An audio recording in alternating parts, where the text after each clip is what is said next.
Testing, testing. Okay, audio's good.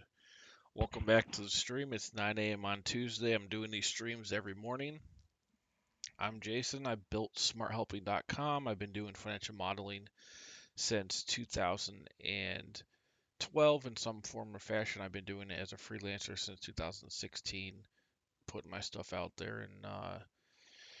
So what I do every Tuesday morning, I either am working on a model that I'm trying to put out there, or I'm taking suggestions on past models. I'm doing custom work or customizing older models or upgrading them. So let me get situated here. Don't forget to subscribe if you're on YouTube. Um, okay, so today I literally have no idea what to do. Hoping for some suggestions. I'm hoping I start to gain some traction as people see these videos. I know it's going to take a long time, but um, the other thing I would do during these sessions, if anybody's out there and wants help, is let's say you had a quick problem you wanted to try to solve, or you had a formula you couldn't figure out. This is the time and only time I would do it for free and just, help anybody, try to help. Um, So, having said all of that, let's figure out what to do today. I don't really, maybe I'll start a new model. I don't know. In the meantime, let's look at some models that have been done by me. See what we got here, because maybe there's one I forgot I wanted to do some updates to. Last week we did updates to the KPI grading tracker, some color formatting, and then we also built a emergency cash tracker that tracks how much, essentially, if your future cash flow is X and your current funding sources are Y, how long are your funding sources going to last?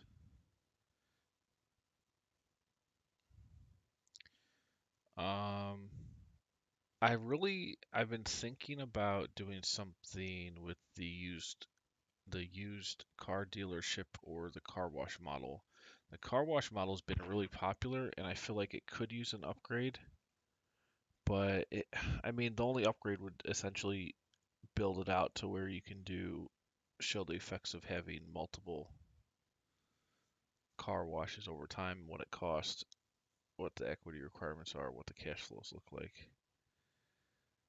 But that's essentially already captured in other general franchise models, so I don't feel like I'm filling a huge gap there.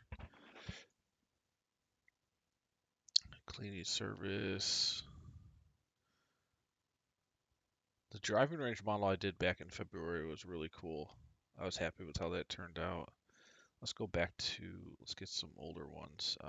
3D printing was good. Trying to find one I know could use an upgrade. Auto repair shop. That was an upper tier one. I don't know if we want to get into that or not.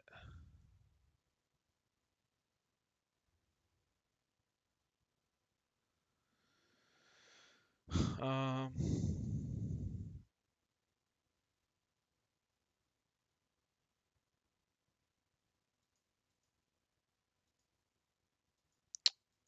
and while I'm here, if you're interested in freelancing, getting into finance, a little bit of accounting stuff, um, I I personally love it.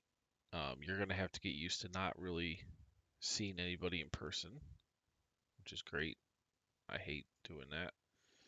You're also gonna you'll be on the phone or on Zoom a lot, um, for sure.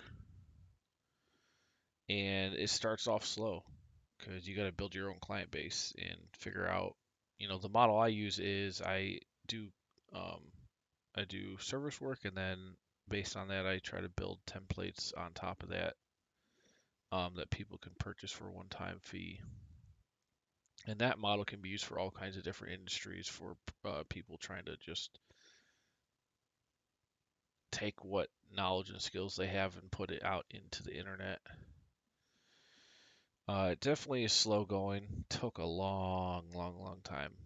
Uh, well, I guess not forever. I mean, I started in 2015 doing it, or 16. Well, 15 was freelancing, 16 was actually making videos on this stuff. Um, and it just you work really hard. You start with the low rate. You just try to build the best stuff you can. Um, Generally, making order out of chaos is good because people want structure out of things that don't look structured at their core. So, I mean, I think I started off making like a couple $100 a month, and eventually, after doing this, you build relationships and clients and all this other stuff. You just keep working really hard, and that's what I kept hearing from other people is just keep at it and it'll pay off. And so then eventually now, things are going pretty good as far as essentially I have unlimited work, as much work as I want. I try not to work more than a couple hours a day and just build whatever I feel like building and work on stuff that I like.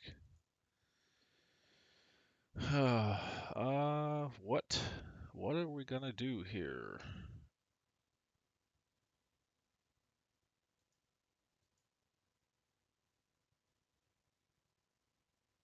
Cleaning service, cost per unit,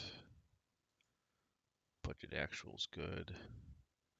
What I try to do is build everything where it's gonna essentially last a long time. Like it'll be useful, the knowledge and logic I'm building, because you want stuff that you build initially to be valuable to people a long time in the future. So I don't try to get too trendy. Is basically like I'm not trying to look for the latest and greatest business idea. I'm trying to just build stuff that people do every day.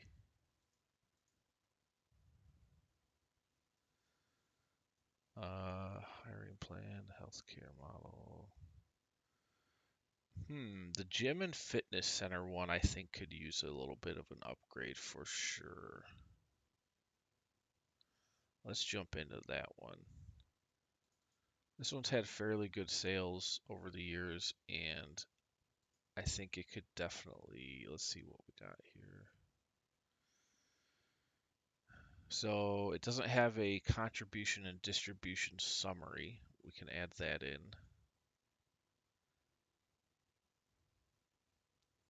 How do we do the returns here? It looks like I just took,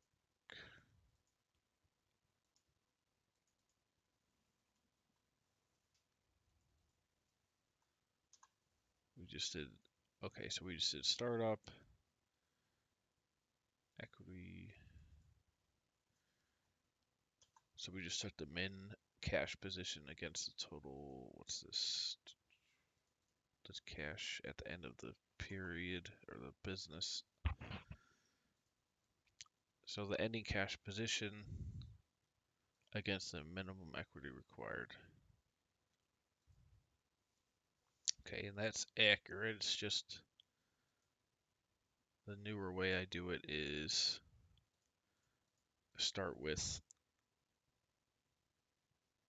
well, so this way is good, but it's hard to get the timing.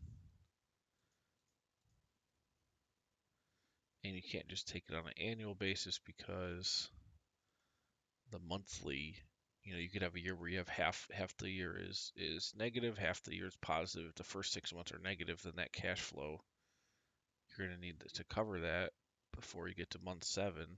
And on an annual basis, it doesn't really pick that cash requirement up. So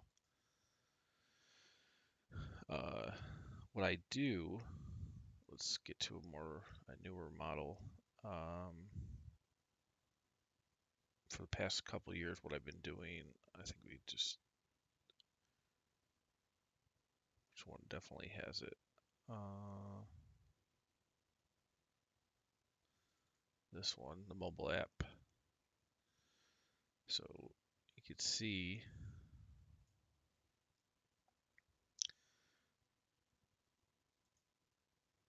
this is based on the minimum cash position of the project.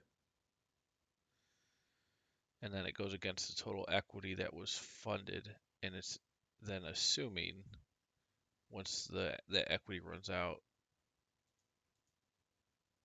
if you're still having negative cash flow, then you potentially could have a negative year here. But this actually took me a while to figure out this logic here to make it work when you're basically trying to get the minimum cash position and figure out how much money you need against the equity that was funded. And the reason why you can't just say, okay, here's my minimum cash, here's what all the positive and negative cash flows were for each year, how much, you can't just net those together and then go against this, because if you had, let's say in year 3, for whatever reason, there was a negative month, but it didn't make your cash position lower than something in year 1 or 2, that negative cash flow, that negative cash outlay would then not be accounted for. So you have to look at each year, the positive and negative. You have to look at the total equity that was funded, and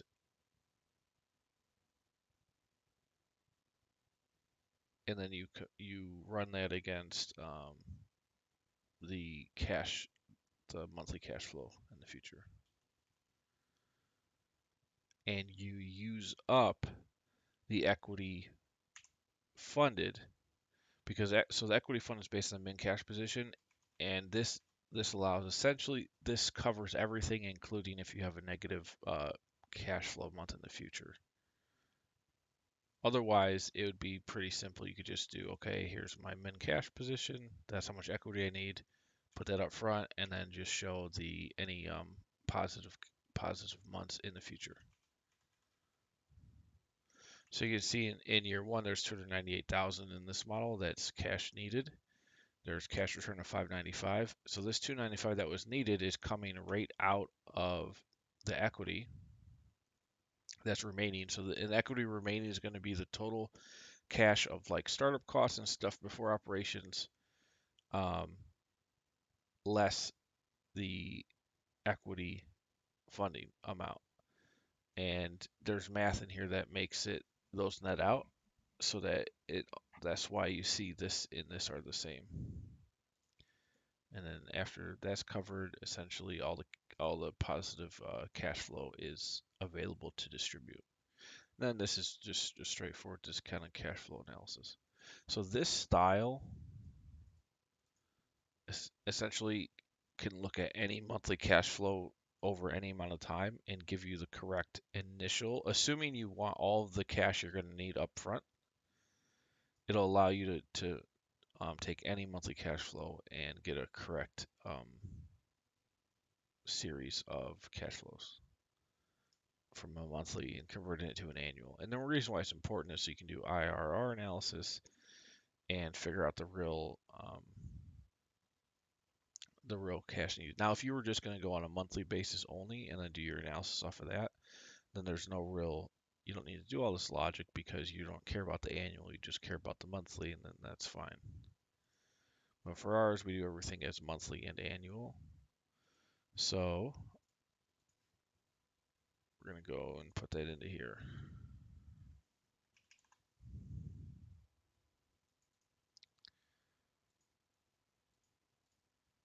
Call this distributions.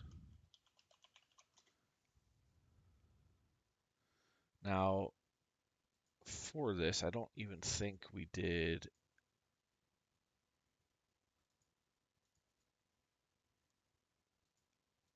even do the logic for investments, like an investor coming in. We just did financing, potentially financing, and then everything else is just equity, but it's not split up. So, and I mean, I could add, honestly, an IRR hurdle waterfall into this for the cash flows, but that's more, you don't really see that often in, mo mostly that's in like real estate stuff. And the key for this kind of business summary is you want to see how much cash is needed and what the potential profit might look like, and then people usually do their own investment analysis off of that. Um, so what we have here, well, okay, let's do some formulas here. So cash outlay is going to be, or distribution is going to be anything positive here. So I think this is our cash flow line.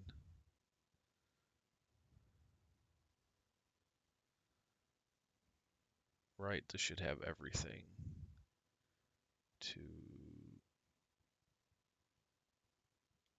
less that, oh, right.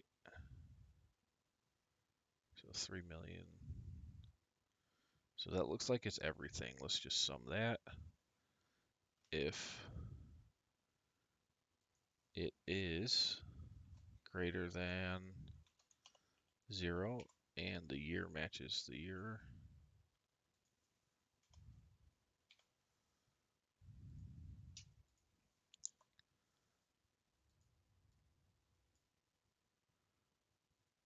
so this is saying we've got burn. Actually, I want to check this real quick. So this is that. So this is just saying this minus the debt. Okay, that makes sense. That's good. So there's burn for a bit as the business gets going. Then this is going to be the outlays are the same exact thing. Oh, except you're looking at only negative cash flows instead of positive, so less than 0. So there's that, and then this is all just logic based on that.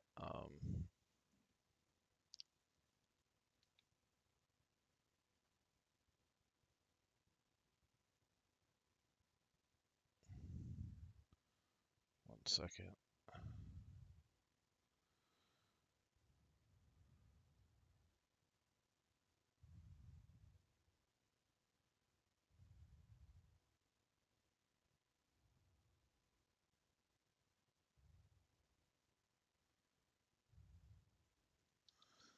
Okay. So now we need to think, are we going to do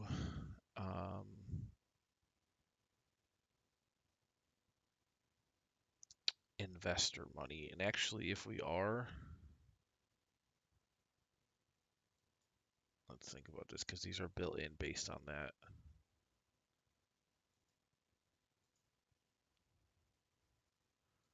And obviously, there's no investors. You can just um, put 0 for it. So I think we can just do it right on here. So let's do uh,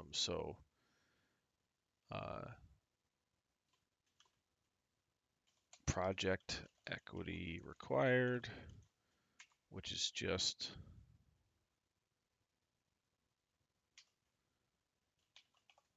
min of all of these cumulative cash flow.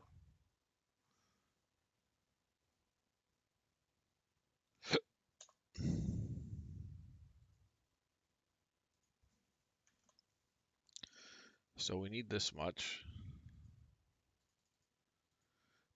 This cash flow is already accounting for debt, any debt funding, which is defined on the financing tab here. So any amount here is going to, so like if we put this to 0, then you can see the equity requirement goes up to 3.2 million. And then when you exit the business, there's no debt to repay, so you get the full amount of the cash available from all of that. But if there is financing, then so this sits on top of the equity as far as the cash needed. So say you get 500,000, now you got to pay that back at the end, or it's just debt, and but you need less money to start up. So 2.8 million. So we're saying this is the total needed. We're going to say funding from investors, and this is an input.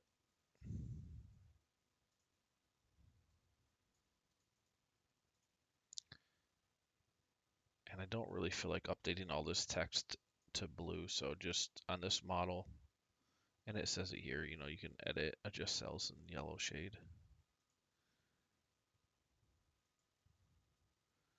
Um, so let's say,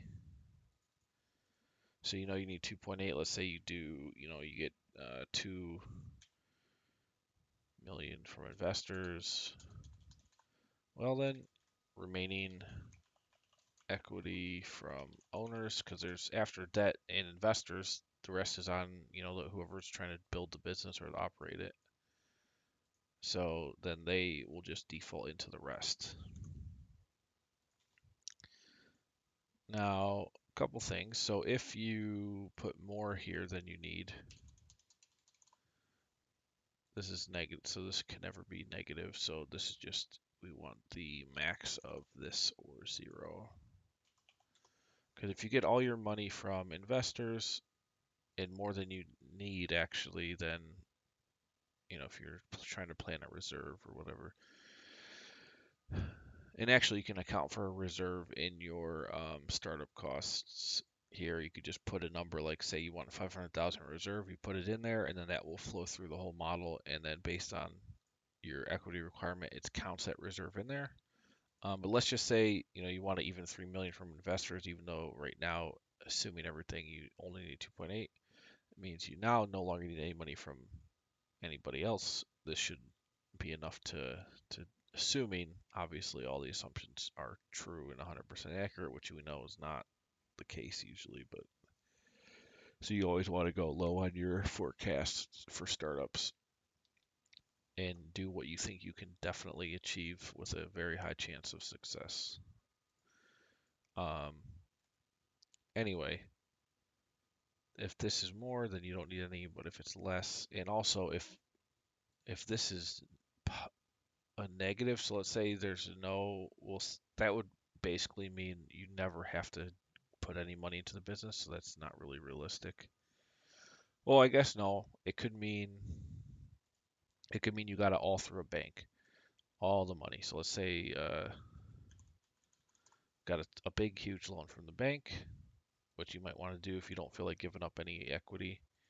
Then that means you actually have enough here. You never go negative. Let's see, is there a negative month? Let's see. Oh, yeah, there still is. So, where was that?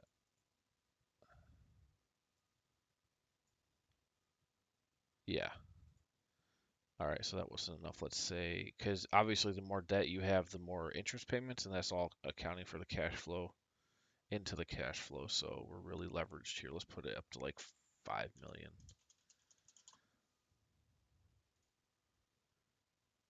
Now, is that enough? Yes. So you're super leveraged, but essentially that has enough to cover everything. Probably would never want to do this, but I'm just trying to show you the math. So in that case, you don't need any money. So if for whatever reason this was you're all covered through the bank, then this would just be 0. So if this is less, if this is greater, no, if this is less than 0, then 0. Because that's just checking if the negative, if the min cash is, if the negative value of min cash is a positive, well, essentially here you'd be doing a negative of a positive number. So then essentially a number that's less than 0 is saying that you actually have a surplus. So we don't care about that. It'd be 0. Then you don't need any money from here. And essentially you're paying back so much debt, you the I mean, the IRR is not even a value. Looks like you don't even get paid back. So that's probably not the best idea, but the math works is the point. So let's put this, let's just say this is back to 500,000. Um,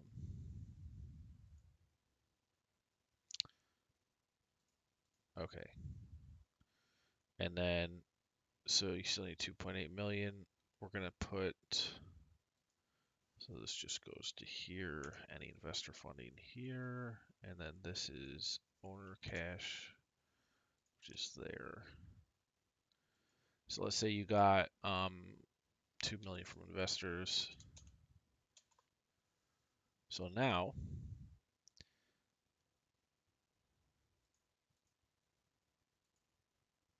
and we're going to say how much are you giving to them?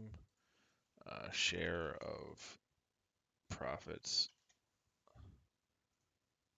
Let's say they give you 2 million, you're going to give them, let's say 25% of any profits. So the implied valuation here would be, well, if they give 2 million for 725, that means the whole thing's worth, I think what, 8 million there? Yeah.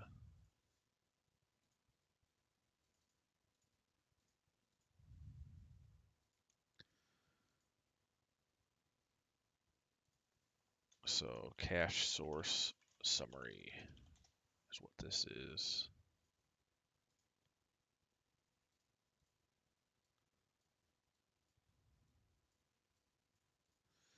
So you got the project of the card after any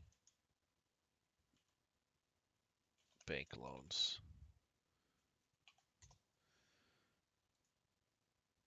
Investor stuff, and then remaining from owners.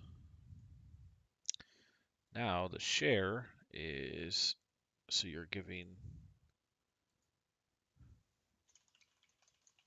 if you're giving away 25, then you get the reciprocal of that, which is 75. So just link that into there for the owner, this into here for the investor. And another term often that's used is the investor leg will be called the limited partner, and the owner is general partner. So this is negative because the way this is set up, there's less cash. Now let's make sure. Okay, hold on, no, hold on. So this needs to be remaining equity to use. Let me remember how I set this up. So this is 260, 263, 264. 260. Okay, so is basically the year zero cash flow plus equity, so your startup costs. So this would be, if we go to the monthly, it's going to be this cash flow plus our cash flow from investors and owners. Okay. And then this is how much goes out of, what do we do there? Is that the total equity then? Let me see. Yeah, C12, I think that's the total equity.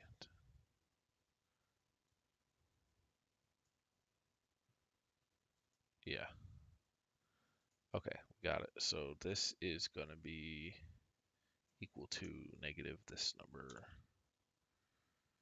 And then this is the same thing.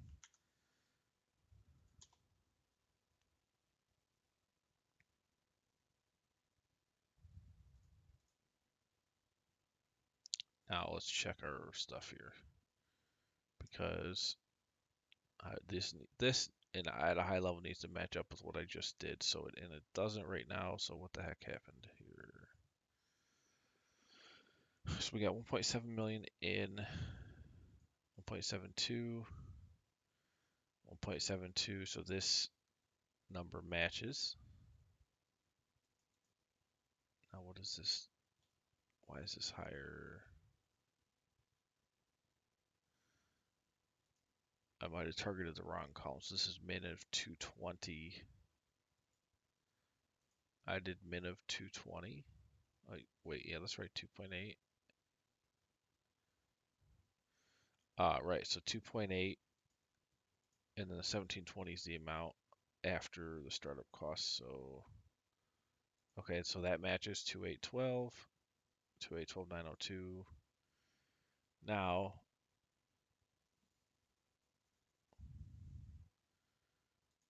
we're saying there were, you get to 10 million minus a 2.8, 7 million left. So we're off by lots of millions here. So what did I miss? Some 219 to 219. This is that the right? Yeah, 219. Oh, shoot. Okay, so this goes for 10 years, not 5. So let's extend this out to 10, first of all.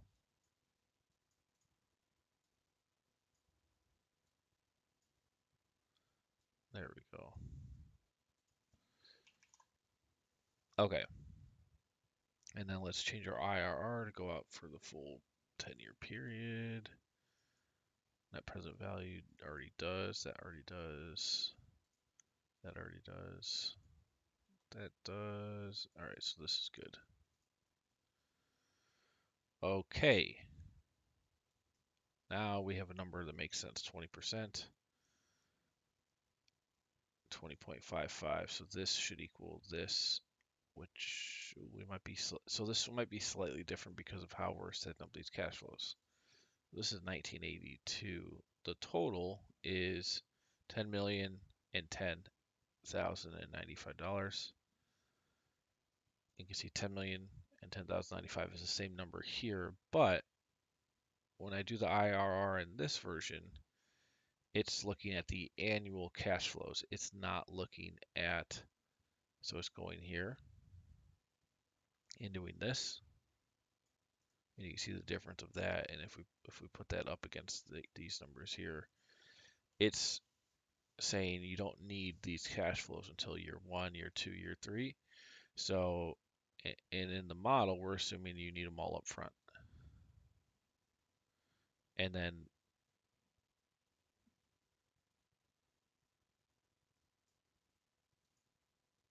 and let's see here. So 1, 2, 3, 4. So year 3, let me look at year 3 real quick.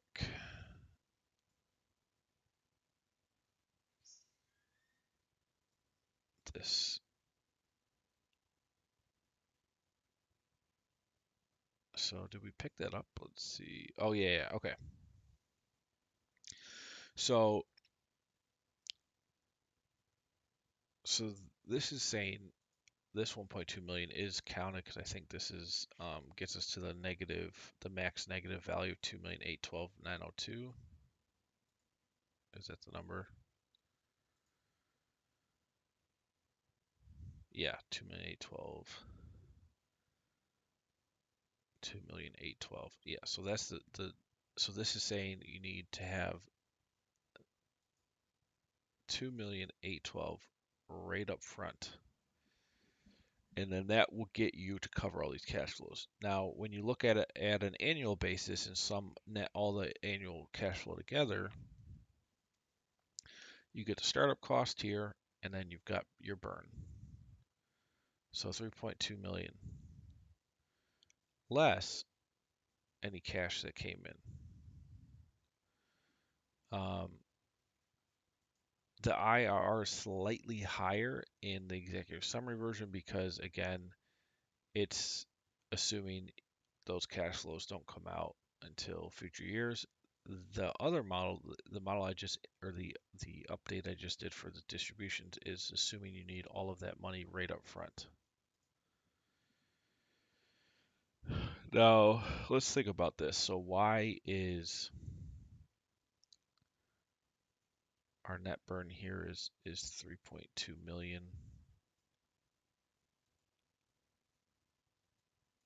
So if we go sum up all of these for the first 3 years,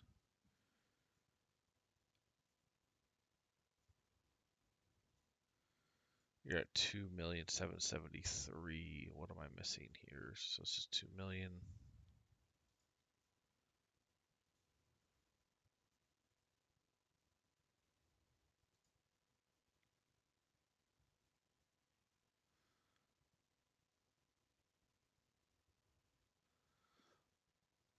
Ah, okay. So this is before financing. So see that 500,000, that's where we're, so 2.7 million here, or 8, and then this is 3.2. The difference is the financing amount. So if you go to look at the executive summary, the IRR is taking the annual.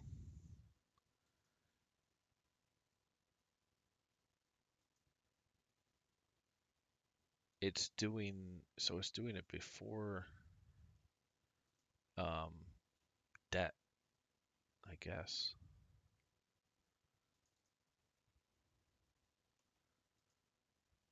Now the question is,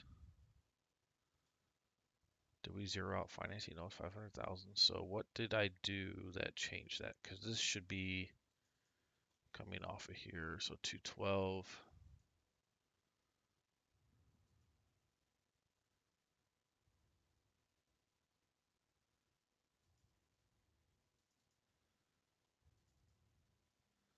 So if we look at the financed amount, this, if it's a year zero, this should always be this number. And otherwise you can sum.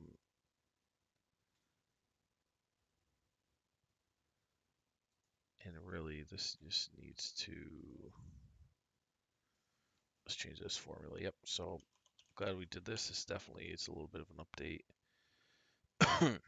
Essentially, you needed to put the financing cash in month 2, but now it's, you don't have to.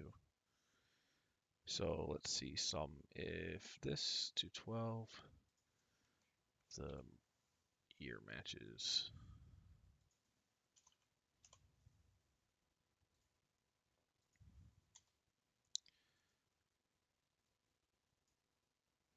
Okay. So let's say your financing came, usually it's always going to be at the beginning if there is any, but let's say it came later, then you would see it. Yeah, perfect.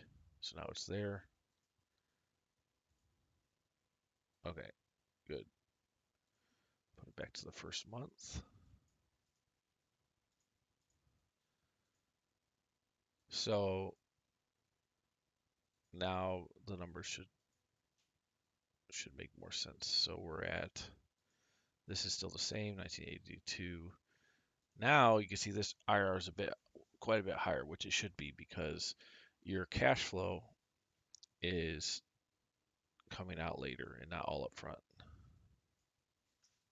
And so there's discounts to that future value, even though it's negative, and that's making your IRR higher. So they're both in here. You could see the executive summary um, stuff here, and the net all nets out to the same cash. It's just the timing of it's a little bit different depending on how you do the calculation. Personally, I mean, it depends on, does the money all need to go out up front or not, is the question. I assume it does in these scenarios. So you get a little bit of a lower internal rate of return by doing it that way, but it's like the most conservative way. Um, Now, if you can't get the funding until later, then I guess, I mean, you have to do it over time. And the IRR of the project will be higher based on that. And you can see, look at here,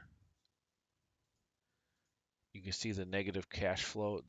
There's a couple years where there's actually negative cash flows that go beyond the initial equity available. So the actual available distributable cash flow is less. because we've pulled from all the equity that we put in, and now we have to pull from some of the positive cash flow for that year. So it's good that you can see that. And that's just because on the CapEx, I put a big CapEx here in like halfway through the model.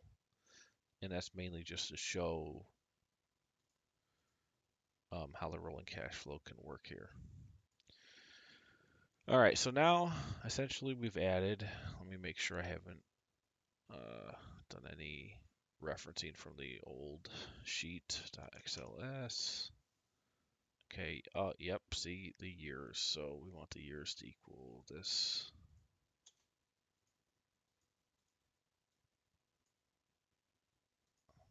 Bring this thick bottom. Let me find anything else. Okay, good. All the new references look good. So cash source summary. All right. 635 right between there. That's right. We could do a check, make sure this plus this should always equal this.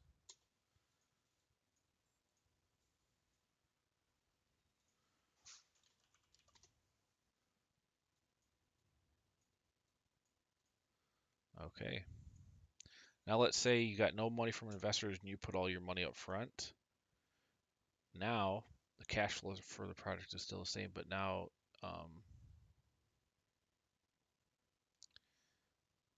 and actually we're going to zero this out. Now the owner gets basically the project cash flow is the owner cash flow or operator cash flow.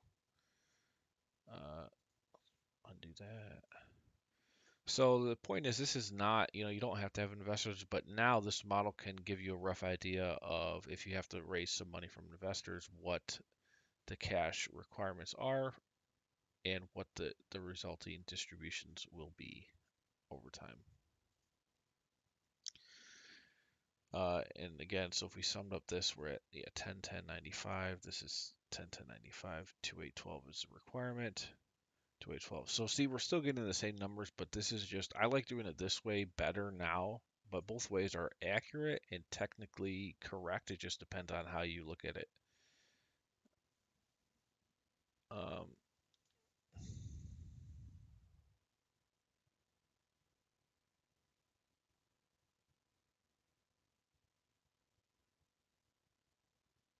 One second.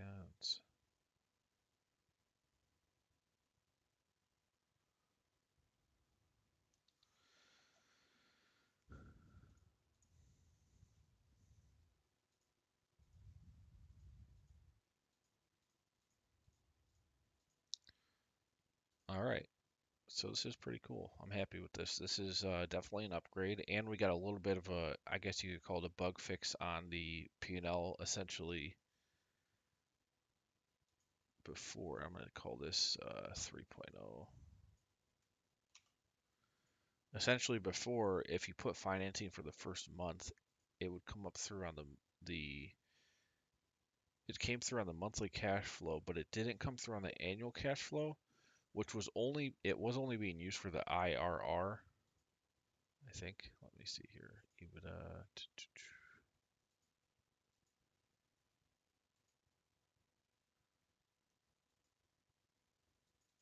No, it would have been affected on this too. So that's kind of fixed. It's good. Um, and really the fix would have been essentially you just go into your annual and you would have had to put in your financing amount here, just manually input it, or change your financing to month 2 instead of 1, and it would have showed up. Um,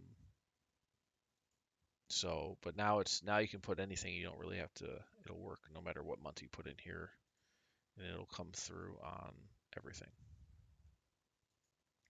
And that's the upgrade I do on all the latest models. And I noticed that was the thing I did is on a couple of my very early models I had referenced because on the monthly for the debt you just I reference the month the future month because you're saying, well, if you take it out here or if you have to start paying it back here, technically you probably got the funds the month prior. So I always do whatever the start month of the loan is, I do the cash coming in from that loan the month prior. So I had to reference this and then you can see it works on the monthly fine, but when you go to the annual, it doesn't. You have to reference year zero is just year zero. It's the same on the monthly and annual. So this can't just be referencing this. It has to be referencing year zero debt cash flow line. And then any year can just sum up the debt cash flow line from the monthly if the year matches, and that so you get to the same cash flow number. 1095, make sure that matches 1095. Yep. And obviously these are all arbitrary assumptions I put in here for the model and all the models that goes for. So like if you purchase a template, just know that the assumptions are all arbitrary and don't mean anything. You need to, get your business plan, figure out all your own scenario, and then put in your assumptions based on that, whatever they may be. And then all the math will work to show you these summaries accordingly. We could do a visual here. Let me bring one of these over. We can put a visualization for the cash flow for each of these. Remove all this data. We'll do the investor cash flow versus owner cash flow.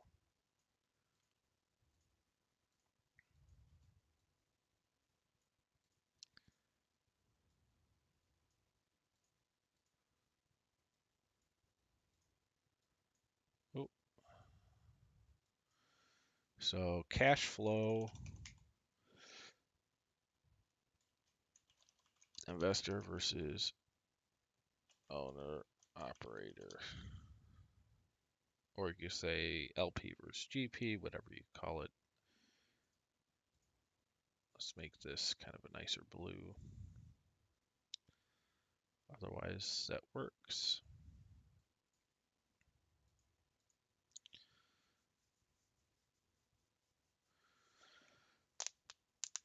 All right. I don't think I need to do anything else, so I'll update this. I'll also go to the vendor sites and update the gym file on that one so it includes all of this. If you have purchased this in the past, just email me. I'll send you the updated version, no extra charge. I'm trying to think if I want. So we basically did a nice contribution distribution summary with the newer logic. The old logic that was already in here still works fine. It would have been fine.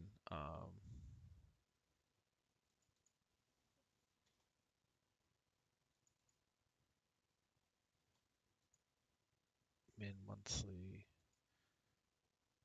I'm just seeing a couple one thing here. So it looks like the IRR wouldn't have been accurate, but the cash flow would have been, because the cash requirement is still looking at the min monthly, which had the financed amount on it, and the net equity position was based on the ending cash position of the monthly. So if you had this model previously, the only thing that would be off on it is the internal rate of return calculation. It would have been counting the debt if you had any funding from a bank. Otherwise, the ROI, all of this stuff is accurate. All the cash flow and all this stuff. And the return on equity would have been accurate as well. Okay, so it's not too bad.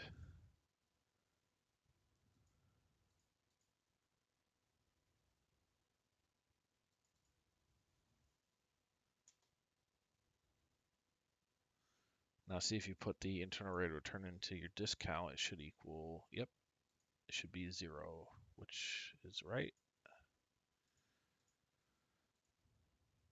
Got some visuals here. I was thinking about the other thing I wanted to possibly update on the gym was, so we've got the cash flow stuff here, the revenue assumptions. So right now you pick a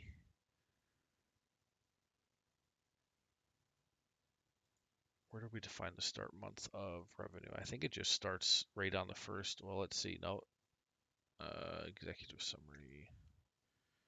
Revenue start month. Okay. So you got the start year, revenue start month. So then whatever this month is, so it's 6 year, it would start taking starting monthly gym members. So on that month, it's saying you have X amount, and then based on whatever year you're in, it'll add this many gym members per month.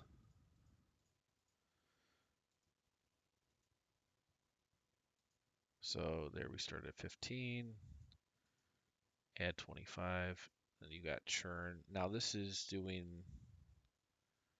just a general percentage for churn, monthly lost membership.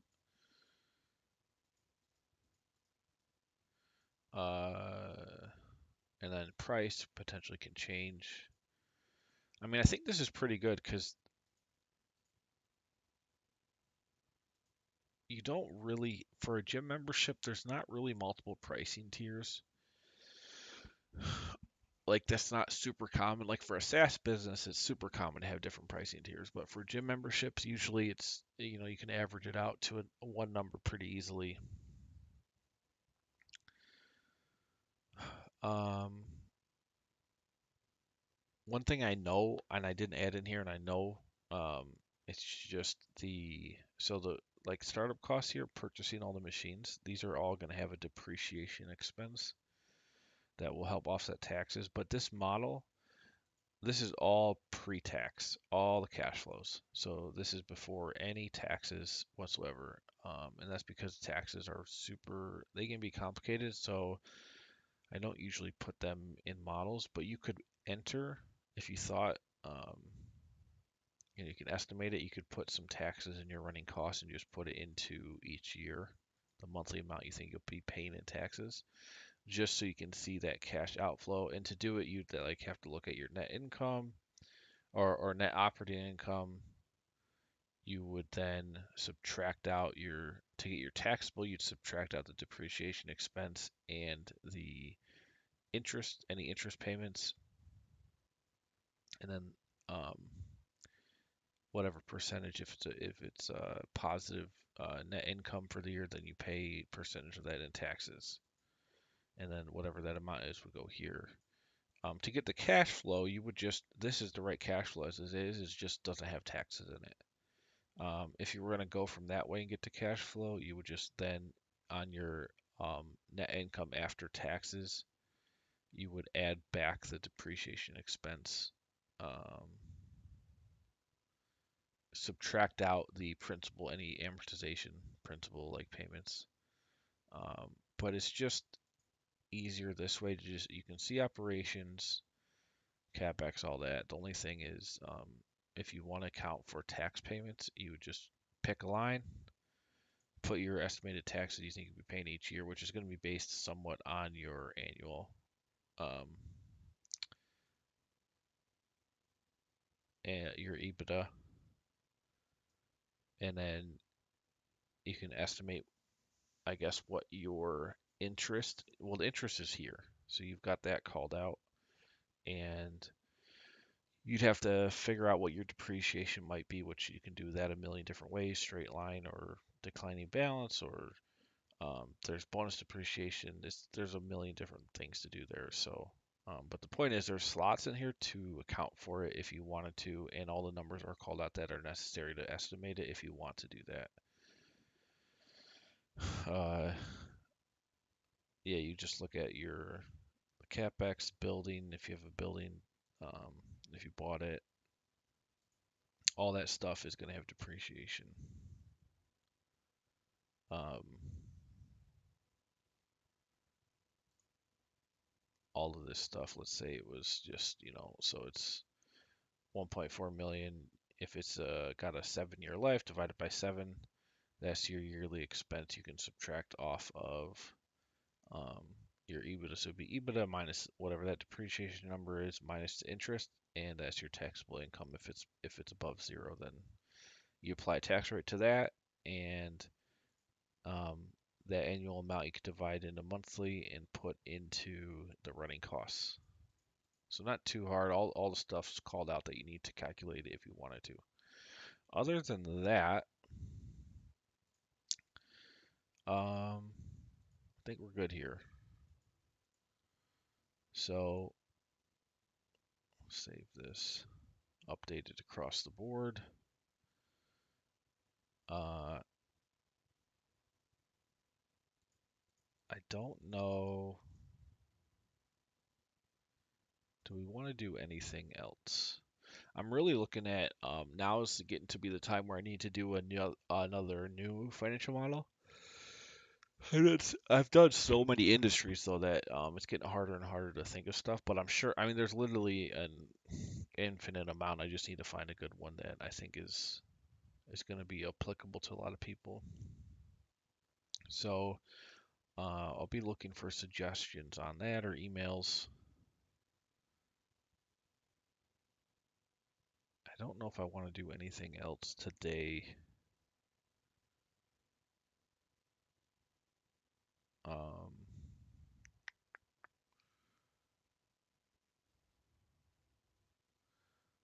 Let me actually let's look at all our models here. So these are all fine.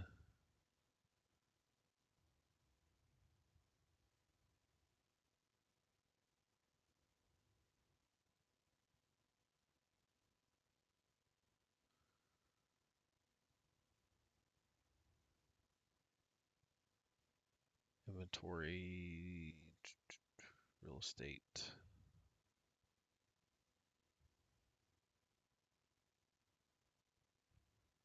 This is the one we did last week. Ad network, driving range, e-commerce, manufacturing.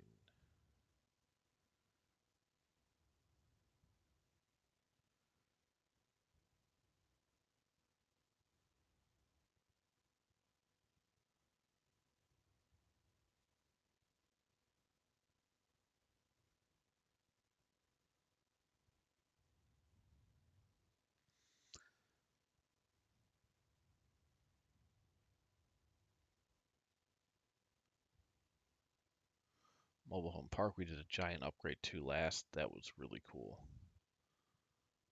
Really like that one. Um, well, I can't, which is a good thing. I can't think of anything I'm itching to update any further. So I guess we'll call it there. Hopefully, continuing to do this, we'll get some people in the live chat asking for stuff, and I'll get to be busy during this time as we go forward. But at least now, got a little general maintenance on the model here.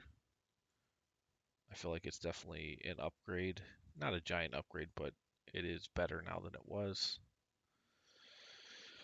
All right, I'll see you guys next Tuesday. Hopefully, we'll have some suggestions. Email me, gettinsmarthelping.com live chat. Send me a message.